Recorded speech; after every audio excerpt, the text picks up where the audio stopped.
very different direction here, I think. Yeah, I think, it's obviously, I think one of the, I mean, in the previous movie, like Arnold, he's already Mr. Universe, so it kind of feels like sometimes in that movie that it's no contest between him and some of the baddies.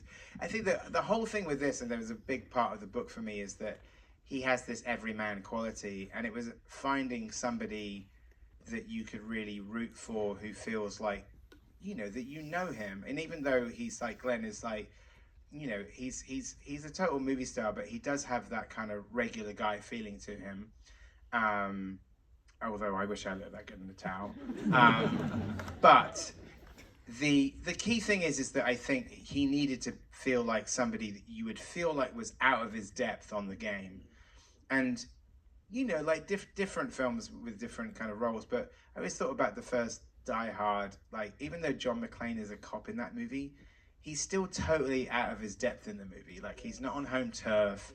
Like, he's outnumbered and outgunned. He doesn't have his shoes on, so he's on his heels the entire time, and things like that. And even Harrison Ford in Raiders, where, he's daring do because he's an adventurer and an archaeologist, but he's still sort of wildly improvising, and he's fallible and he makes mistakes.